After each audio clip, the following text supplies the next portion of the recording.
Hello बच्चों, स्वागत है आपका मेरे YouTube चैनल में। अगर आपको ये वीडियोस पसंद आएगी तो शेयर करना, लाइक करना, ठीक है। तो मैथ समझने से पहले तो कुछ चीज़ें मैं आपको बता रहा हूँ जो कि बहुत ज़रूरी आपके भविष्य में काम आएगी। तो देखिए, सबसे पहला है कि प्राकृतिक संख्याएँ किन्हें कहते हैं आप। प्राकृतिक संख्याएँ, नेचुरल नंबर्स। तो नेचुरल नंबर्स यानी कि प्राकृतिक संख्याएं शुरू होती है आपकी 1 से लेकर 1, 2, 3, 4, 5 सो ऑन करके इनफाइनाइट तक, ठीक है। ये प्राकृतिक संख्याएं। तो अब इसमें देखेंगे तो सबसे छोटी प्राकृतिक संख्या कौन है आपकी। सबसे छोटी प्राकृतिक संख्या, smallest natural number, that is equal to, देखो इनमें सबसे छोटी कौन सी है, वो है 1। क्या है, 1। ओके, उसके बाद आती है पूर्ण संख्याएं। पूर्ण संख्याएं जिनको आप इंग्लिश में होल नंबर्स कहते हैं। तो वो पूर्ण संख्याएं शुरू होती है आपकी 0 से लेकर 0, 1, 2, 3, 4, 5 सो ऑन करके। ओके, तो अब इसमें देखेंगे आप तो सबसे छोटी पूर्ण संख्या क्या है, स्मॉलेस्ट होल नंबर। तो इनमें देखिए सबसे छोटी पूर्ण संख्या कौन सी है, वो है आपकी 0।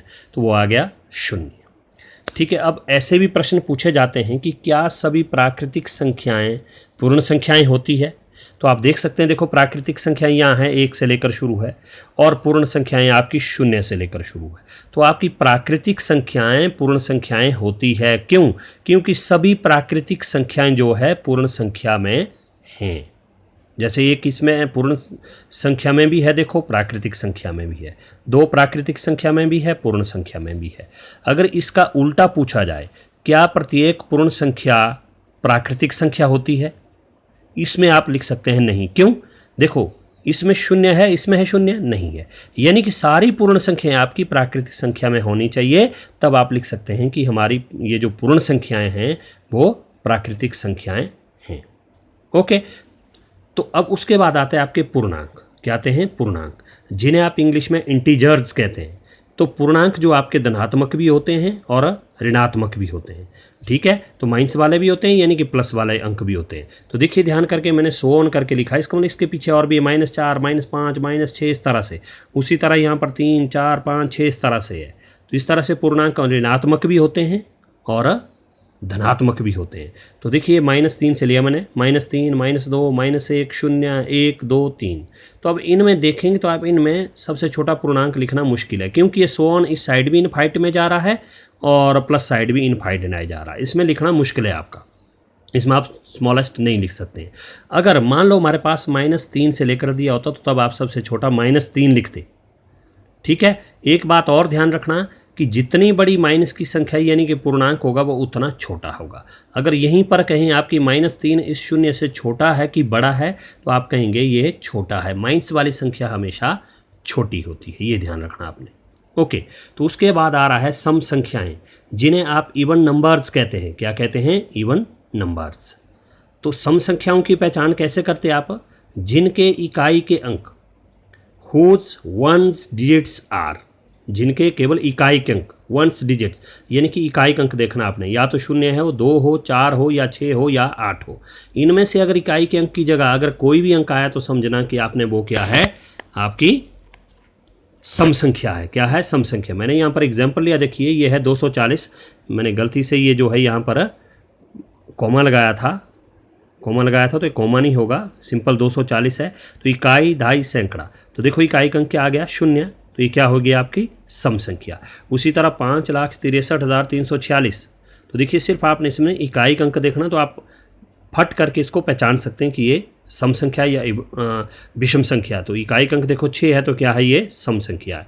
उसके बाद आती है आपकी विषम संख्याएं। क्या आती है? विषम संख्याएं। तो ऑड नंबर्स, जिनके इकाई के अंक हुज वंस डिजिट्स आर, जिनके इकाई के अंक या तो 1 हो, या 3 हो, या 5 हो, या 7 हो, या 9 हो, तो वो आपकी क्या होती है? विषम संख्याएं। केवल इकाई के अंक देखने आपने। फॉर एग्जाम्पल उसी तरह मैंने लिया, फॉर एग्जाम्पल 341, ये कॉमा लगाया था गलती से, उसके लिए सॉरी। 341 इकाई का अंक देखिए कितना है? 1 है। 1 है तो ये क्या है? विषम संख्या, ठीक है। इकाई का अंक 1 है तो विषम संख्या। उसी तरह 5,26,349, ये भी देखो आप इकाई का अंक क्या है? 9 है, तो ये क्या है? आपकी फिर विषम संख्या है, ठीक है। अब उसके बाद आ रहा है आपके पास अभाज्य संख्याएं। क्या आ रही है? अभाज्य संख्याएं।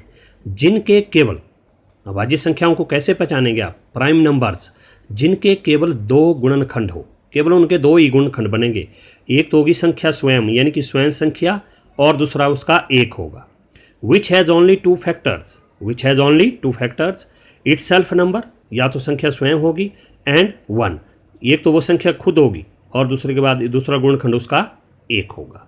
तो मैंने यहाँ पर लिए देखो प्राइम नंबर्स जो आपके पास होते हैं अभाज्य संख्याएं, 2, 3, 5, 7, 11, 13, 17, 19, 23, 29 सो ऑन करके।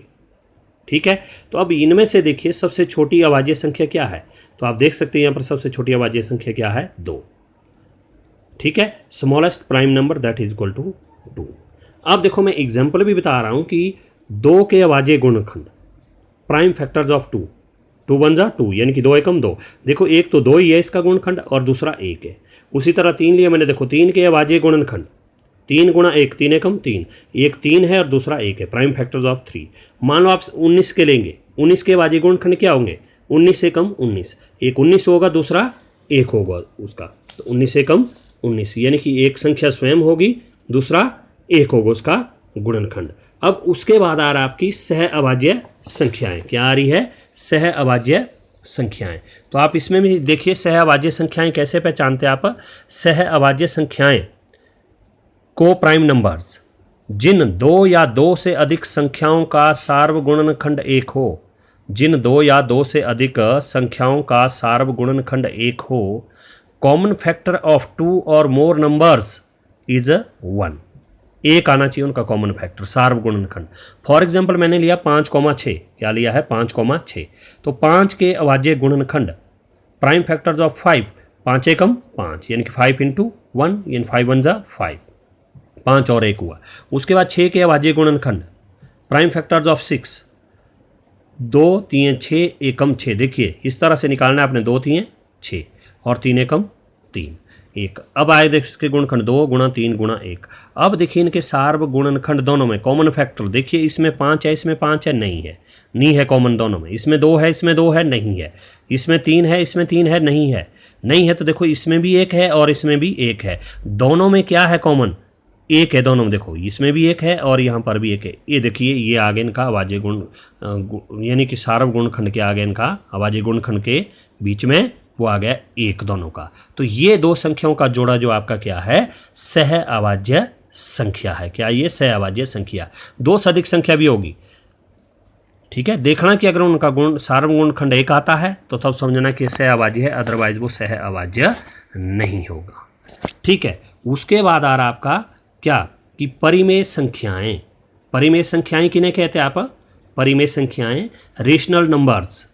परिमेय संख्याएं P/Q के रूप में होती है। जो भी परिमेय संख्याएं आपने पहचाननी है वो होती है P/Q के रूप में। परिमेय संख्याएं P/Q के रूप में होती हैं जहां P और Q पूर्णांक है। पूर्णांक का मतलब यह है कि वो माइनस का भी हो सकता है प्लस का भी हो सकता है, तथा Q बराबर नहीं शून्य। इसका मतलब ये है कि जो बटे में है यानी कि हर में है आपका, वहाँ पर शून्य नहीं होना चाहिए, उसके सिवा कुछ भी हो सकता है, 1 भी हो सकता है, -1 भी, -3 भी, -4 भी, लेकिन शून्य नहीं होगा। इसका कहने का मतलब यह है कि Q does not equal to 0, यानी कि Q का मान जो है 0 नहीं होगा। तो इंग्लिश में rational numbers are in the form of a P/Q where P and Q are integers and Q does not equal to 0. For example मैंने ले देखो 2/3, 4, -3/7 एंड सो ऑन। तो यहाँ पर आप कहेंगे कि 4 तो भाई परिमेय संख्या नहीं है ये परिमेय संख्या, क्योंकि इसके अपॉन में क्या होता है, 1 होता है। कोई भी संख्या है जिसके बटे में आपके पास कुछ नहीं है तो वहाँ पर क्या होता है, 1 होता है। क्या होता है, 1 होता है, उसके बटे में 1 होता है। ठीक है, अब उसके बाद आ रहा है आपके पास क्या कि कुछ फॉर्मूले हैं, फॉर्मूले ही समझिए आपके काम आने वाले हैं कि x का योज्य प्रतिलोम, योज्य मतलब योग, क्या करें, x का योज्य प्रतिलोम क्या होता है, वो होता है -x, x का योज्य प्रतिलोम -x। चिन्ह चेंज करेंगे आप योज्य प्रतिलोम में, additive inverse of x is equal to -x। कोई भी संख्या अगर उसका योज्य प्रतिलोम लिखना तो आपने चिन्ह चेंज करना, अगर प्लस का है तो माइनस लिखेंगे, अगर माइनस का है तो प्लस लिखेंगे। ठीक है। x का योज्य प्रतिलोम that is equal to minus x, additive inverse of x is equal to minus x. क्योंकि अगर इन दोनों को आप जोड़ेंगे, x और योज्य प्रतिलोम को जोड़ेंगे तो वो आना चाहिए 0। देखिए x पहला था x प्लस, अब योज्य प्रतिलोम क्या है इसका, माइनस एक्स, तो देखिए मैंने लिख दिया माइनस एक्स। योज्य का मतलब योग, योज्य योग, एडिटिव योग मतलब। अब खोलिए देखो ब्रैकेट, तो क्या आ जाएगा, देखिए x प्लस और माइनस क्या हो जाएगा, माइनस एक्स। देखिए x प्लस का x माइनस का कट गया तो हमारे पास क्या आएगा, 0। यानी कि योज्य प्रतिलोम में क्या होगा, चिन्ह आप चेंज करेंगे तो उसका आंसर 0 आता है। तो देखिए यहाँ पर फॉर एग्जांपल 3/7 का योज्य प्रतिलोम बराबर है -3/7, चिन्ह चेंज, प्लस का है तो minus. Additive inverse of 3/7 is equal to -3/7 because, तो देखिए पहला था 3/7, योज्य मतलब प्लस, एडिटिव मतलब ऐड मतलब प्लस। अब ये किस चीज़ का है, माइनस का, तो इसको डालिए ब्रैकेट में, दो चिन्ह इकट्ठे नहीं, -3/7। अब देखिए आप इन ब्रैकेट को खोलेंगे तो आएगा देखो 3/7 प्लस और माइनस -3/7। अब वही संख्या प्लस की है, वही माइनस की क्या हो जाएगा, कट जाएगा, तो इसका आंसर भी क्या आएगा, 0। उसके बाद बचता आपका लास्ट में x का गुणात्मक प्रतिलोम। x का गुणात्मक प्रतिलोम वो होता है 1/x, उसका उल्टा रेसिप्रोकल। इसके हर में क्या है, 1, हम लिखेंगे 1/x।